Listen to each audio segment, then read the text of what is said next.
In Civilization 7, you now have the ability to pick any civilization in any age. In this video, we take a look at all the exploration civilizations and what exactly they bring to the table in the Age of Antiquity, the most important age of all. Now, we've already done this for the modern civilization, so if you'd like to see that video, I'll leave a link down in the description. Other than that, let's get to it and take a look at these new civilizations in the Age of Antiquity, starting off with the Abbasid. Before we get into the Abbasid, though, just a little explainer about how this works. So, we're taking the Abbasid in right now into the Age of Antiquity, but we don't have all the tools that we would typically have as the Abbasid. We've got bonuses, but we don't have access to the Mamluk or the Alim or the Ulema, and that's because this is available only in the Age of Exploration, and we're not in that age. So there's a whole bunch of different stuff that we get to try and make our civ a little bit stronger than, well, what it should be if it didn't have any bonuses. Now, that doesn't mean it's going to be as strong as a civilization that's at its apex. Now, what's an apex civilization? The Maya. They're an apex civilization because they belong in the Age of Antiquity. That's when they're from, and therefore they're able to take advantage of, well, you always get to take advantage of all your bonuses, but they get to take advantage of all their unique units. They get their unique buildings, their unique quarter, so we don't obviously get that, but we get a whole bunch of stuff that we can help build our power up. Let's take a look at some of those things. First and foremost, we have got our base, how do I say this, the guaranteed, the one that you're always going to get the bonus, the civilization bonus, there we go.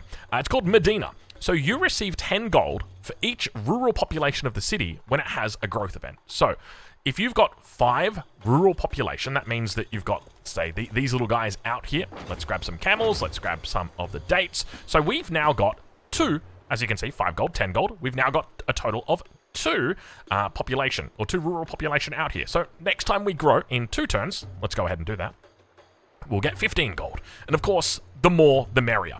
And on top of this, we can have a whole bunch of different cities. Now, that's not specific to, or I should say, hold on. Receive 10 gold for each rural population of the city when it has a growth event. I don't know if this also includes towns, or if it's just for cities. Let me go and find out. Good news, everyone. We are dying at turn 19 to a whole bunch of barbs. I don't know what happened, but apparently they do not like Baghdad. So, anyway, we've got our new settlement over here, and, well, let's find out. Oh, excuse me, that is the old settlement where we got 15 gold. Oh, look at that. I wonder if we can't purchase this, but we didn't get the extra 5 gold because this, technically, the citizen in it is burnt down. So that should have been plus 20 gold, but yeah, so that's one interesting thing to note. Okay, let's take a look and see. Nothing. No plus 5 gold right here when there should have been plus 5 gold. At least, hold on, maybe it was because, okay, hold on, just give us a sec here. We're gonna go one more time. I don't think we'll lose our capital. Okay. Let's see if we get anything for this.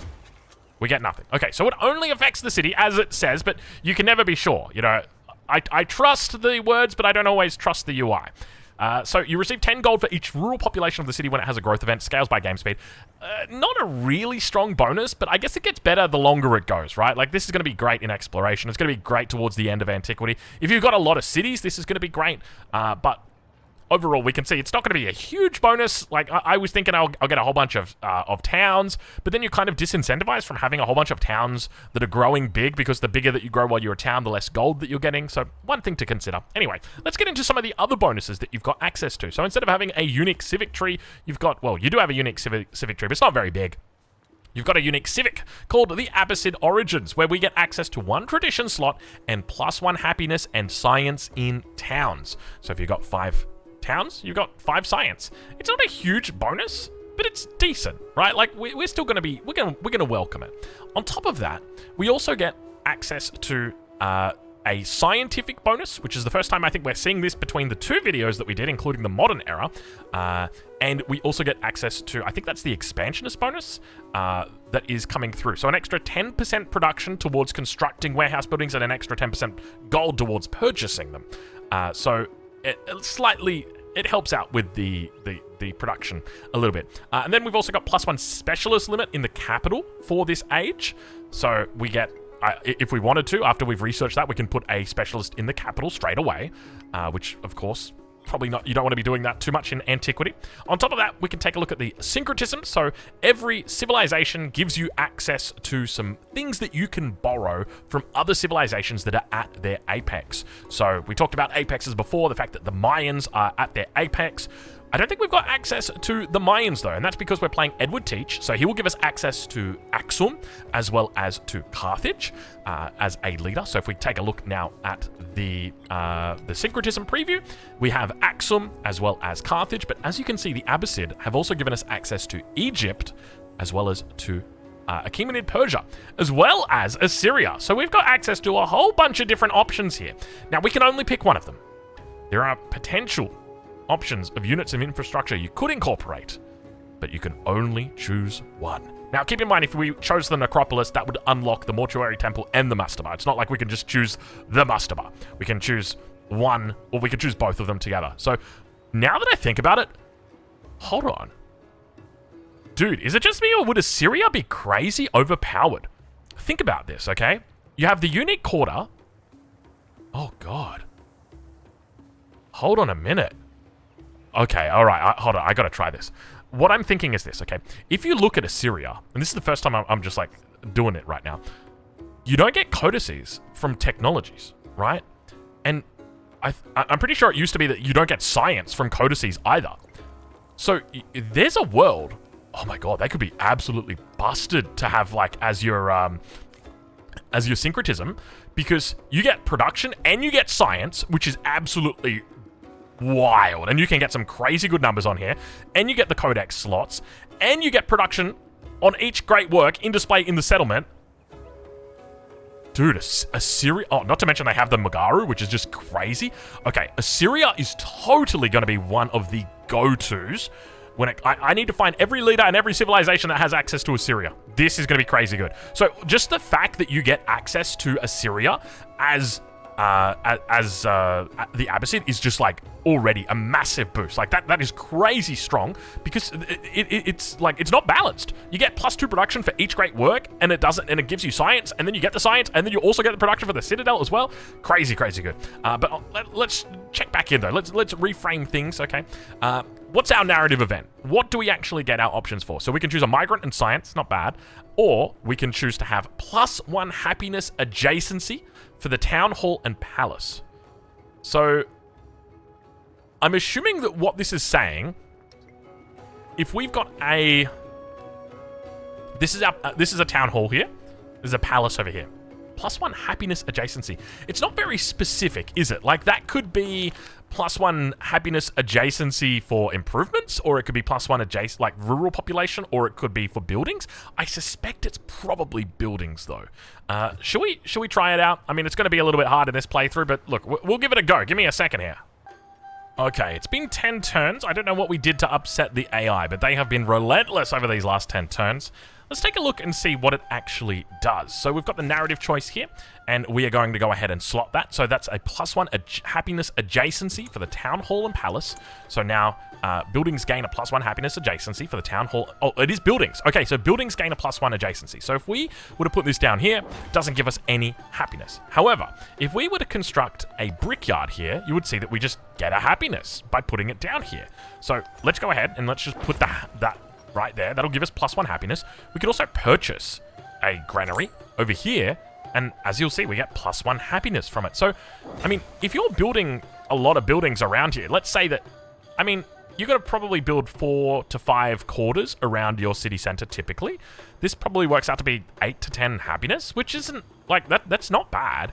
And then on top of that, you build them out over in towns as well, in subsequent cities. That's an adjacency for all of them. Initially, I was apprehensive. I was like, okay, this isn't that crazy. Where are we? We're over here. Excuse me, where are we? We're down here. No, we're not. Where did we even go? Oh, it's the test of time thing. Excuse me. So, yeah, initially I was apprehensive, but now I'm thinking this could be decent. This could be okay. All right, okay. So we got a whole bunch of different things that are kind of adding up here. The gold is definitely nice. The fact that you can ally with Assyria is incredible. Well, not ally with Assyria, but you can borrow your syncretism from Assyria. Like, as you will see on the next turn, we're about to pull that out from them right here. So let's go ahead and give ourselves the culture. Lovely. Oh, we've still got one more turn, excuse me. I thought it was that last turn. So we've now got syncretism. So now we can choose our syncretism. It upgrades your warriors to the unit as well. So we can upgrade that. But we want to go into Assyria. So you'll see as we click this and select it, we can now build those buildings here. And then on top of that, once we've completed the quarter, we can then put the buildings on, or we can put our codexes on display, and then those codexes will give us production. And the best part is our codexes, like as I mentioned before with Assyria, the issue is that you don't get codexes from technologies, but here we get codexes from technology. So this is going to be +2 science, +2 production. This is going to be +2 science, +2 production. It's going to be busted. It's going to be crazy good. Okay, let's talk about tier lists. So we've moved everything off the tier list from the last time. I'll show you a completely updated tier list at the end that includes both the modern and the exploration, but I'm struggling with the Abbasid. I think it's probably going to have to be either an A or an S. Probably closer to an A tier, at least just for the moment. Simply because they've got a lot of good bonuses, but they've got nothing that's super duper great. It takes a little bit of work to get towards as well, and it kind of relies on you going for Assyria, which I think is just going to be a specific strategy in itself. So we'll leave them in the A tier, and we'll move on to our next civilization. Okay, our second civilization is Spain. They've updated the bonus that you get for Spain to obviously also include the fact that we are now allowed to play the Spanish in Antiquity. So, +1 food, +1 gold, and +1 production in coastal settlements. So that's not settlements that are on navigable rivers. So if we had settled here, wouldn't get the bonus. Only coastal, has to be on the coast. Now I think that also means not on lakes. So we get +1 production, +1 food, and +1 gold, which is very nice. And you also, if you've got an altar in the settlement, then it's a +2, which is quite nice. And of course, if it's inland and you've got an altar, then it's just +1. So here you can see we've just started, and our city's got +1 on these 2 right here, or these 3 right here, which is, you know, this is great. That's an extra 20% production from the very beginning of the game, which is lovely. An extra, another 1 production when you've got your altar up. Already out of the gates, great bonuses. Now, we don't get access to the Tertio, the Conquistador, or the Plaza in the Age of Antiquity. That will come in the Age of Exploration. So, what have we got to help us out in the unique civic tree? We've got Spain Origins, where we get access to a settlement limit, a tradition slot, and +1 gold on resources. This is God tier. This is so good. Not only do you get the settlement limit, you also get the tradition slot, and you get a really good bonus, +1 gold on resources. Of course, there's going to be a lot of resources out here. Keep in mind, we're going to be focused on the water, or at least on coastal settlements with this bonus, and there is further synergy associated with this. If we take a look at our other options, for Foundation, we've got +1 resource slot in settlements with a gold building. So now we are once again looking for that market, that lighthouse, and looking to try and get those so that we can get that extra resource slot. So we've got the economic bonus here. We've also got warrior class, +25% production towards training all commanders, so that militaristic. And of course, you get the settlement limit. So +2 settlement limit. Very, very nice. And of course, syncretism, we've got 2 options in here. Keep in mind, Axum and Carthage both come from our leader, Blackbeard, but you've got access to Greece and to Rome here, which are incredible. Because Greece is going to give you access to culture as well as influence if it's on rough terrain from the Parthenon. And of course, for Rome, you've also got influence over here. So no matter what, you're always going to be getting that really, really nice bonus of the influence from your syncretism. So here you've got some great options. And then finally, our test of time, our test of valor. Let's take a look and see what we've got. Of course, you can take the gold and the warrior, or you can take +1 gold on districts on or adjacent to coast. So keeping in mind, a district is the infrastructure, whereas a rural... Hold on, let me just double check. I'll come back to you. Give me a second. Okay, so we're a couple turns through here, and you'll see that we've got a couple of districts that are down. So, of course, we've got our fishing quay and harbour here, which is creating a quarter. We've also got an urban quarter down here, and we're building an altar at the moment on the shoreline. Now, technically, I think all of these are coastal, so the key here is that it just needs to be adjacent to coast. So if we go ahead and slot our test of time tradition in, +1 gold on districts on or adjacent to coast, wonderful. So we've got 1 gold here, we've got 1 gold here, Did we get a gold on the camel, or was the camel always golded up? Yeah, he was always golded up. We don't get a gold on Madrid. Hold on, does that go from 5, 6, 7? Oh my god, my children are going to be like, ha, he said 6 and 7 next to each other. Stop it. So we've gone up to 7. That's it. Did we just go from 6 to 7? Oh my god, they're going to hate me. 5 to 7. Okay, so you don't appear to be getting a gold for the district of your city center. That doesn't seem to be giving you a gold. Let's go ahead. We're going to complete down here. Actually, we've got a narrative choice. What's our narrative choice? Oh, it's just that we completed it. Wonderful. And let's complete this. So this should also give us a gold. Yes, okay. So you're very much incentivized with this specific bonus to not necessarily be completing your quarters. So you can have one building, as long as it's adjacent to coast, then it's fine. You're going to be collecting that gold. And of course, this is going to stack up, right? Like, picture yourself with a town up here, a nice little fishing town. You buy yourself a fishing quay here, and a harbor here, and then a granary here, and then a saw pit here, and a brickyard up here, and you've got yourself a whole, like, 6 extra gold, right? Like, it's a small little bonus, but it starts to add up. So that's really what we're looking out for. Those small little bonuses that start to add up. It's very much themed around gold, though. You know, you got the +1 gold for every unit packed into commanders. So even there, you can try and look to push that gold up. We get the +1 resource slot in settlements with a gold building. So there's that theme is really coming through. And of course, now with that altar completed, it also means we're now taking further advantage of our bonus. So we've got +2 food, +2 production, +2 gold. So there's a lot of stuff going on here for Spain. I think that when it comes to this, you're definitely going to need to take a leader that has got a coastal bias. That's obviously going to be incredibly important. So pairing it with leaders like Isabella is going to make a lot of sense. Makes sense with Blackbeard right here as well. And yeah, I think overall, like, this is pretty solid. And yeah, on top of that, you get the good syncretisms as well. Like, this is decent. I don't know if it's going to be quite A tier. I don't know if we can call Spain A tier, but I'm going to chuck her in the B tier. I reckon it's pretty decent. I mean, you know what? You can go in the A tier, Spain. I reckon you're good. I reckon you're pretty damn good. So we'll chuck you up there for now. And who knows? Maybe we can find, like, a really nice Spain, Great Barrier Reef, Isabella start. Anyway, we'll move on to the next one. Let's do it. Okay, so now we're moving over onto the Chola. Now, I know we're 17 minutes through this video, but I just want to say this is part of the reason why I love what they're doing right here. Back when Civilization 7 first came out, I did a whole bunch of videos, and one of them was focused on Xerxes. And basically, I said, like, okay, we want to pick a civilization that can trade well. Like, what's a civilization for Xerxes that can trade well? And we were in Antiquity age. And there's literally, like, 2 answers. And the best one, I think, was Axum, just mainly because they have a trader that can go a little bit further, and they get, like, culture from their trade routes. That was it. But there was, like, only really one option for him. Whereas now, not only do we have Axum, we've also got the Qing, which we covered in the previous video in the modern era, but now we've also got the Chola. Let's take a look and see what their bonuses are. So, we have got the Chola Empire with Samayan, +1 trade route from the improved trade relations action, and +2 gold and +1 influence for every active trade route. So it is quite literally about spamming as many trade routes as you possibly can. And I love that. I love that. Like, when you think about Xerxes and what he wants to do, all he wants to do, that's the King of Kings. We want the Achaemenid. He wants to spam trade routes. He gets culture and gold every time he creates a trade route. He has increased trade range. He gets +1 base trade route limit with all other leaders. So he starts off with 2.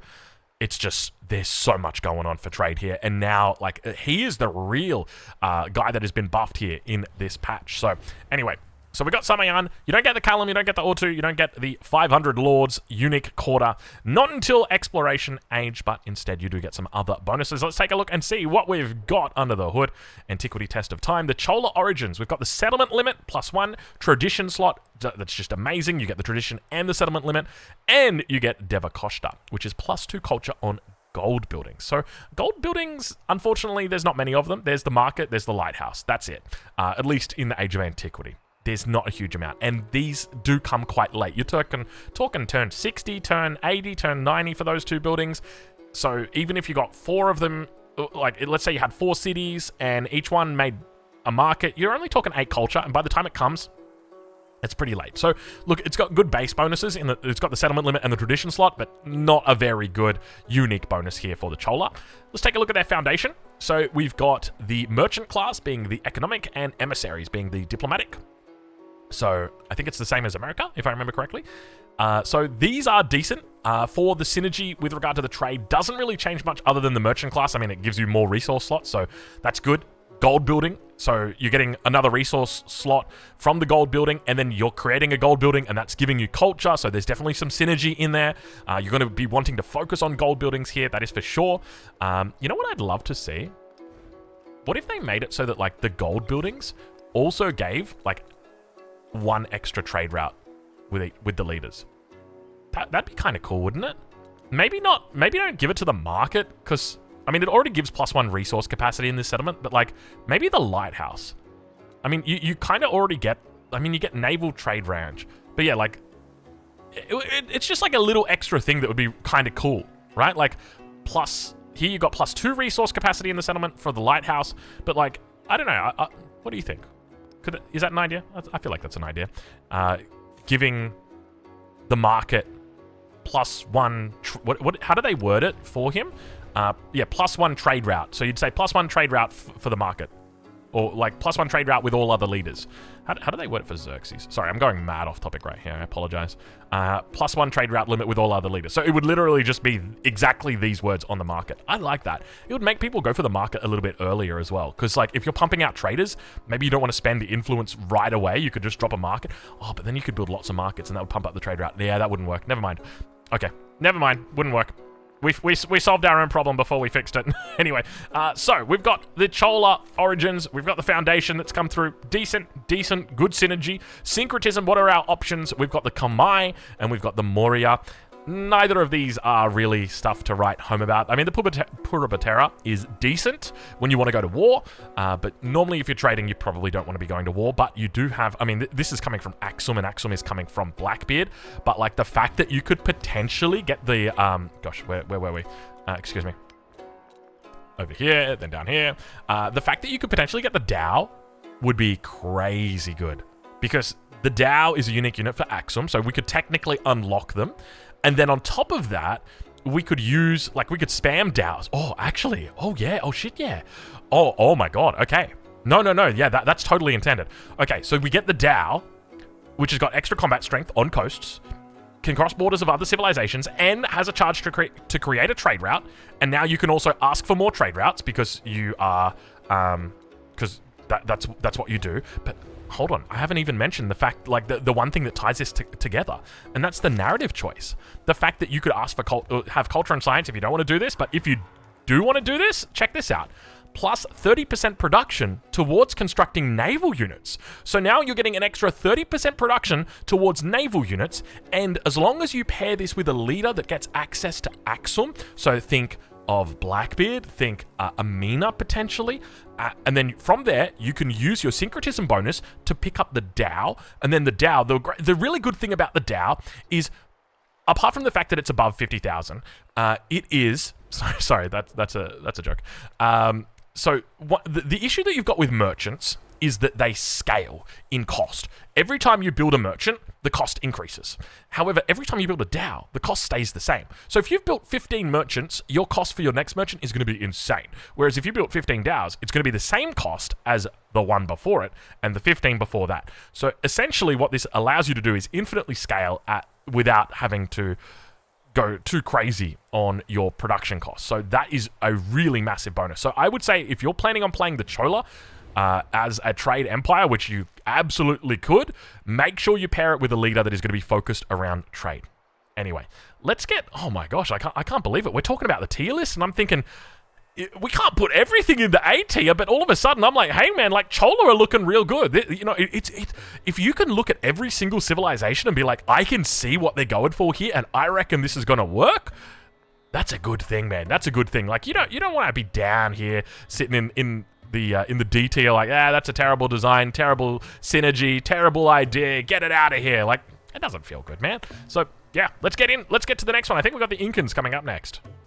Okay, so now we're up to the Incans, and I gotta say, first and foremost, what an amazing Incan spawn is this. Can you imagine like this with Pachacuti? Oh my gosh. Anyway, let's get to it. So the Incans, their bonuses, they can work mountain terrain. and +1 food and production on mountain terrain. So already from the get-go, we can see that these tiles right here do not include that bonus. So if we go over to this one, and then we grab that one right there, you'll be able to see, now we've actually got a pretty decent tile. It ain't too bad, is it?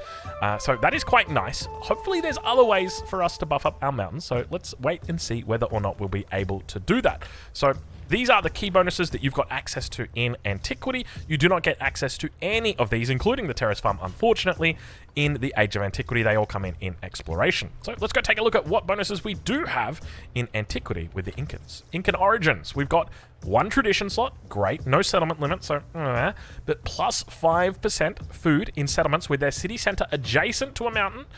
We're not adjacent to a mountain, damn it. But good news is, as long as you're working 3 mountain tiles, you still get the 5% food. It's not a huge amount of food, but I suspect it probably adds up over the course of the game. I'd like to see that buffed up a little bit because you don't get any settlement limit here. I'd love to see that go from 5% to like 10%.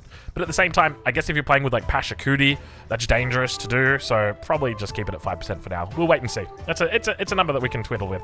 And then we've got merchant class, fractal cities, and a specialist limit in the capital. Once again, I don't know where this specialist limit comes from. I think this is just Civ specific, that they just choose to give it to people and choose not to give it to some people. I don't know why they don't put it on the Incan Origins tech instead. Like, they should be putting the specialist limits down here.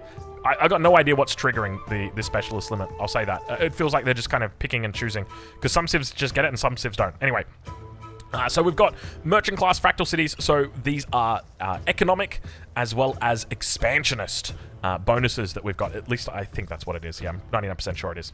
Cool. And then we've got our syncretism. They've actually got a very powerful syncretism, and that is because they have got the Mayans, which means you get access to the Kuna. It means you get access to the Jalor, which are 2 very nice buildings. On top of that, you also get access to their unique quarter, which is very powerful. Of course, we've got Carthage and we've got Axum, which are from our leader, Blackbeard, but then we've got access to the Mississippians, who've got the Burning Arrow. So you've got like 3 insane combos of units to pick from. The Burning Arrow, which is just like god tier, or you've also got the Hulchi, which is just incredible, and the Jaguar Slayer, which is also really good.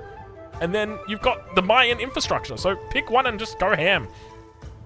That's amazing. That's honestly crazy how good that is. So let's head back over now, because the last component of this, we've talked about those ones up front. Last component's narrative choice. Let's take a look and see what our bonus is. So we've got 75 gold or migrant, which is very good. Or we can try and have a bit of a fight here and receive +1 gold on mountains.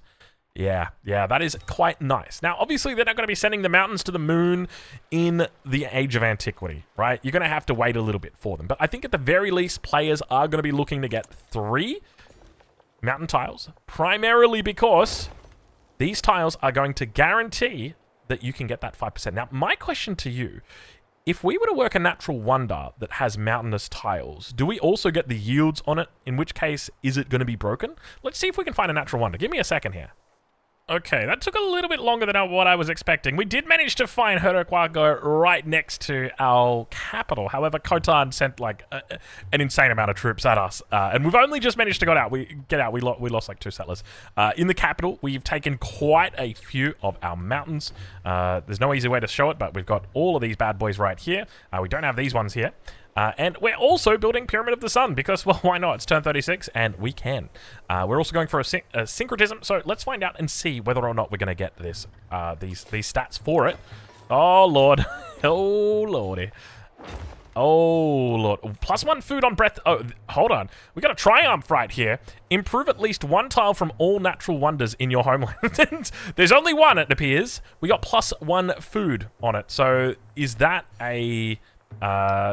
this is a minor triumph, which means that we get it now. So that is kind of nice. So anyway, we've got a decent amount of food that's coming through here. So we're getting... What's the bonus exactly? I need to double check. +1 food, +1 production, and we're also getting the +1 gold on mountains. And of course, because the city center is adjacent to a mountain, this is also giving us that bonus 5% food. So there's a lot of food. Oh my god, that's a lot of food going on in there.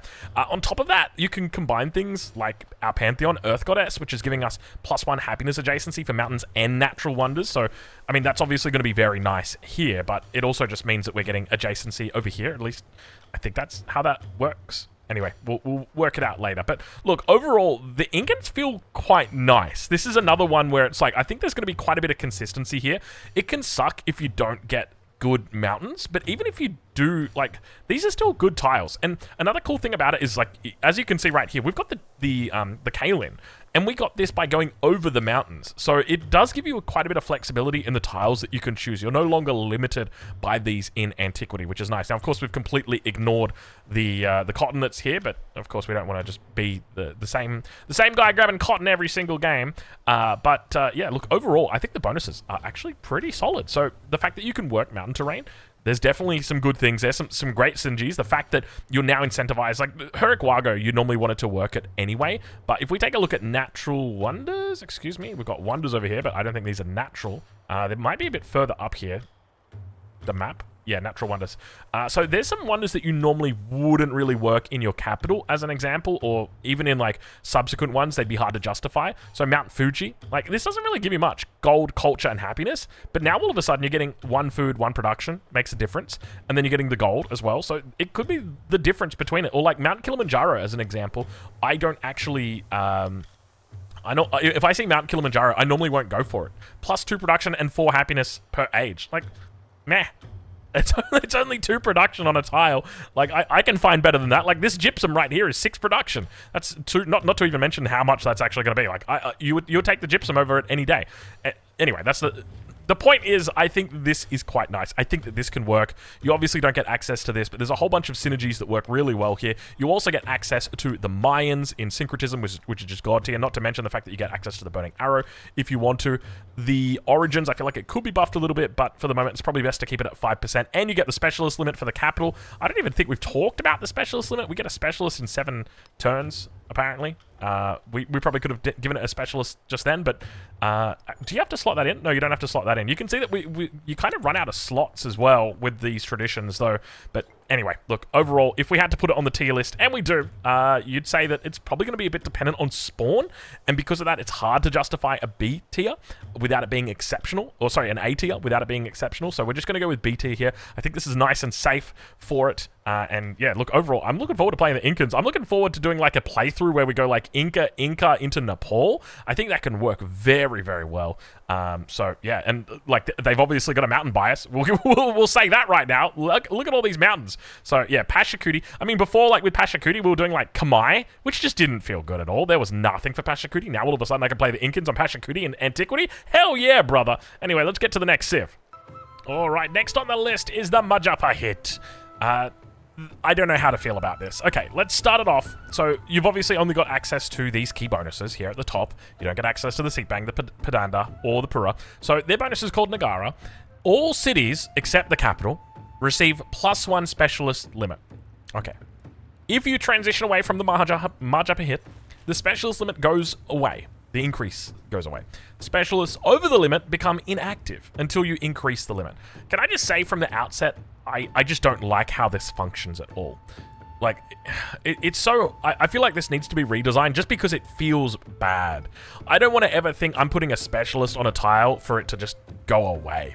I also don't like the fact that they don't include this in the capital. Like, specialists are good, but I don't think they're that good to be able to say, like, hey, we're not going to include them in the capital. But anyway, look, that's a whole nother issue. Let's talk about the Majapahit and see where they're at. So, this civilization is a... What do we got? We've got a cultural and an expansionist civilization. You also get +1 specialist limit in the capital for this age, which is kind of nice because you don't get that anyway. So basically, you just start with +1 specialist limit across the board in your entire empire, which is okay, but not really for Antiquity. Like, we don't really care about it that much. There are other ways that you can increase your specialist limit. So if we were to think about it, like, obviously at currency, you get +1 specialists in all cities. You also have other ways to boost it up. So if we go down into philosophy, you can go through the Angkor Wat, but it's only for that settlement specifically. So there are ways that you can boost up the specialist limit, and it can be really nice. Don't get me wrong. Like, as an example, let's just scout this just so we know exactly what we're talking about. So let's do a little bit of so if we were to put a library on this tile and we had hypothetically, we had like Angkor Wat here, and then we had Hanging Gardens here, that would be a +1, 2, 3, 4 adjacency. And because of the way that specialists have just been buffed, I think normally that would be a +2 specialist, but now it would become a +4 specialist because they're doubling the adjacency that specialists gave previously, but it doesn't have any base yield. So essentially, when specialists are better, when you've got a very high, they're better at, give me a second, I gotta think about this. Okay, more broadly, specialists at a low level don't function as well because they need to have adjacency to be getting their value now. So if you've got only a +2 adjacency, that's not going to be great. It would have been great in the old patch because you'd still have the base 2 culture, the base 2 science. You don't get that anymore. You would only be just taking this +2 adjacency and just making it an extra 2 science, whereas before the specialist would have been +2 science, +2 culture, and +0.5 for the adjacency. Now it's a +1.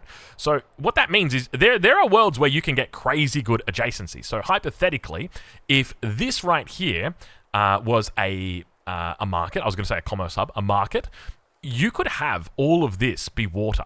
Okay, that would be a +5 adjacency.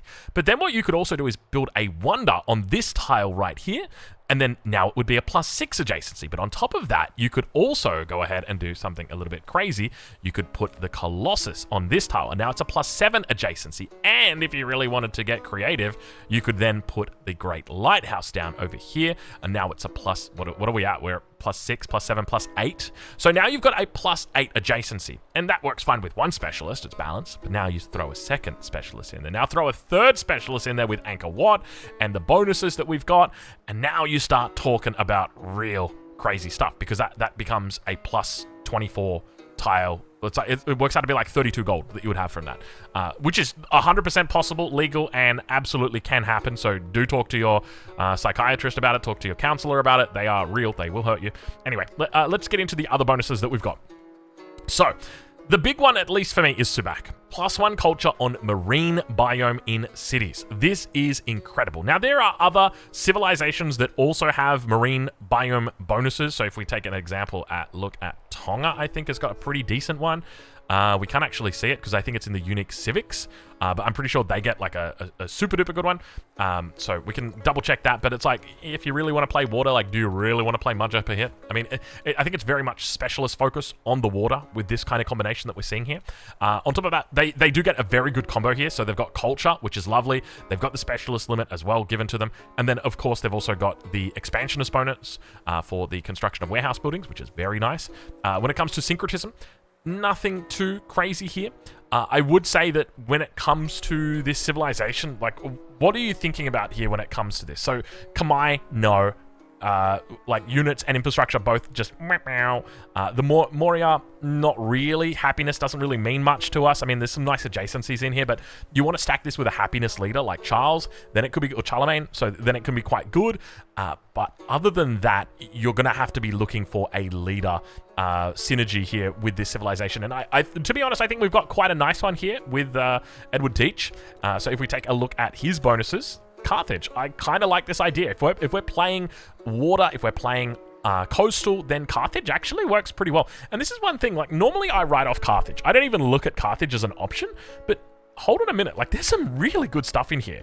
So we've got the Punic Port, which +2 resource capacity in the settlement, like, it's decent. It's not bad, with +3 in the capital, but like the Kothon is like the big one, dude. This is crazy. +2 production, and then you get additional production for coast and navigable rivers and wonders. So now all of a sudden, like, we could build the Kothon down here, and you're talking +1, 2, 3, 4, 5 extra production.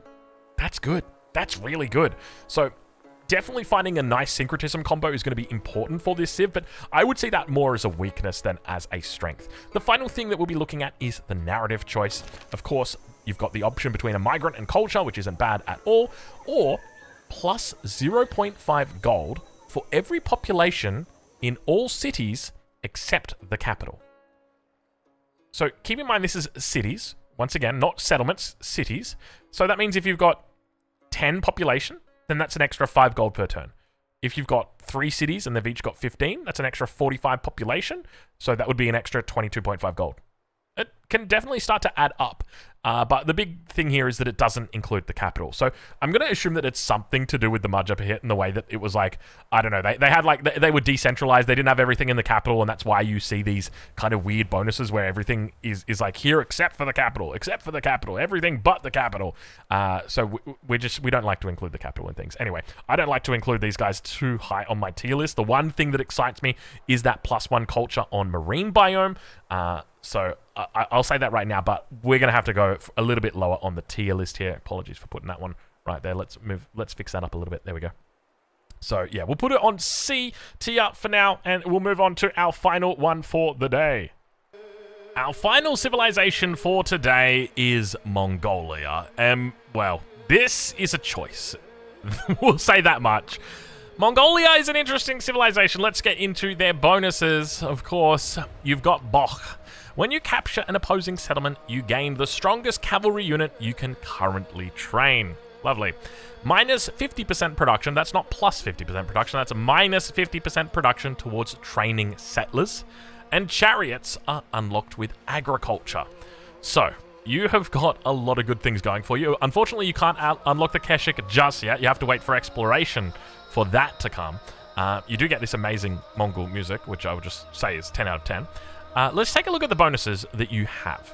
So, first and foremost, in the Mongolian origins, you've got a settlement limit, a tradition slot, and settlements that aren't founded by you receive +2 happiness for each allocated resource.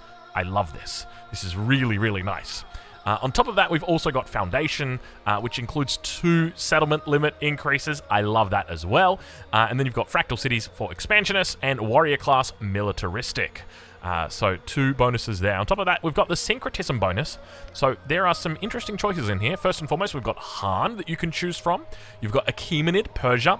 But I think the real focus for many people is going to be on Silla. You have the Hwarang, which gives you +1 movement and +3 bombard strength, and it counts as a cavalry unit. So yes, I suspect that Hwarang is going to be the choice of many people here. And of course, there's not going to be much infrastructure to be had here. It's all going to be about units. It's all going to be about cavalry. It's going to be about coming out of the blocks as quickly as you can with as many chariots as possible. It's a tier 2 Antiquity Age cavalry unit. Isn't that crazy? So we've got that researched. If we wanted to, we could build a chariot. Oh my god. Oh god, that's kind of crazy. But you know what sucks? Is it's got a maintenance of -3. So if we were to build that right now, we go from +5 a turn to +2 a turn. Oh yeah, that's kind of tough, isn't it? We're going to need a way to find gold, that is for sure. You know what? I've just thought of it. What if we get, I don't think we can see it, but there is a memento that you can use where when you give back a settlement, you get 400 gold. I think that's going to go perfectly with Mongolia because you're going to want to take some settlements, but you're going to want to give back a lot. Even what you could do is you could give back all the settlements, but then take some settlements that you haven't yet taken. Like, if you think about it, right? Like, let's say there's 10 settlement, or like 5 settlements here. You've taken 1, 2, 3. Your enemy asks for peace. You can say, yes, I will give you back all 3 of these settlements. You'll get 400 gold for each of them. And then you can also, in the peace agreement, say, but I want this one here. And this one, and then that way, these 2 also count as enemy settlements, but you get the gold for giving back these. It's a bit of like an exploit, I'd say. I mean, technically it's not, but it's a bit of a bug. You're just kind of gaming. Let's put it that way. Yeah, so overall, we've got a lot of focus on being able to declare war. Initially, I'm thinking that you might want to try something like Trung Track, just because Trung Trak's got some decent bonuses for war. If we have a look at her, so she's got the plus 20% commander experience, and she also gets the unique army commander, the Trung Ni, and then that's going to combo well with the fact that, that you've got the Mongolian origins with the foundation, so you get the extra gold for every unit packed into the commanders, and then of course, you're just, out there conquering. So, yeah, syncretism, probably going into Silla here for the Huarang or whatever form of cavalry. I mean, you could go for, like, the Numidian cavalry. You could do that. That's a thing. Yeah, you could totally do that. And let's finally check in with the narrative choice, of course. +1 influence in captured settlements. Now, this is just another thing that just goes so well. Of course, you could also grab the migrant and warrior. I think that's the first time we've ever seen this. The reason why this is so good is because every time you capture a settlement, if you want to keep it, it's going to cost you influence to do that. So this is offsetting it. So it's really a whole story about, capturing a lot of settlements and making sure that they're not unhappy, and at the same time making sure that they're not draining your influence as badly. So there's a lot of good stuff here. If you want to go to war, this is absolutely the civilization for it. And I think it's going to be a very consistent civilization. We can say that right now. Let's just quickly, we'll go ahead, we'll just build a granary. Oh, that's going to take a while, isn't it? Actually, we'll get the ability to grow. I just want to show you exactly how long it takes to build a settler, because you're not going to be playing standard. This is not a standard civilization, completely different. I would say this is probably one of the most different civilizations, even more different than Carthage. Carthage, you still kind of play civilization, whereas here, you are just war. You are war from the very beginning of the game. Settler, 6 turns. This is on online speed. That's a 6-turn settler. No, you're not building settlers. Don't build settlers. Build warriors. I think you're going to want to start off with, like, warriors, slingers, and then eventually move into the chariot. Like, chariot is crazy expensive when it comes to your gold. Wait, why are we at 5 gold a turn? Hold on, can we delete this chariot? Does that push us up to 8? Oh, it probably does, doesn't it? Yeah, it does. Okay, all right. Maybe you can make some chariots. Yeah. Or you know what you could do? You could run, like, the -1... I think there's even a -2 upkeep cost. Anyway, so very much your focus is going to be on war. It's going to be on taking settlements. And I think that there's definitely a consistent element there. And I love the theme of it. Like, I don't think it really matches up with what I want to do in Civilization, but that doesn't mean it's bad. It definitely doesn't mean it's not viable either. And it's going to be another one of those cases where it's like, we've got this tier list here, and it's just... Do I stick you in A tier as well? Like, it feels like it could be really crazy good, but I think for the moment, let's just go with B tier and call it a day here. Now, what we're going to do is we're going to combine the tier list from last video as well as this video. We're going to put them together and take a look at where we currently sit for our new civilizations in Antiquity Age. Okay, so to close it all out, this is what we finally ended up on. Now, keep in mind, this is just our first guess at what it's going to be. We could be completely wrong, and that's okay. It's about just understanding what we've got, the tools that we've got available to us. And of course, on top, it's America. We got a lot of A-tier civilizations in here, a whole bunch of B-tier as well, and then obviously down towards the lower end, we've got some more modern age civilizations. Overall, I think they've done a wonderful job of making these civilizations still seem interesting, despite the fact you don't get all of their bonuses in the Antiquity Age. So overall, I think, once again, like as I mentioned earlier, this just allows so many more leaders viability, because now there are civilizations I can actually do trade on in Antiquity and feel like I'm getting good value out of them. I pick Axum and I pick Xerxes, and I just feel terrible when I have an inland spawn. So anyway, that's it for today. Hopefully you've enjoyed this video. If you have, make sure you leave a like down below. If you've got any questions or comments, feel free to leave a comment, and of course, we'll catch you in the next one. Thank you so much for watching.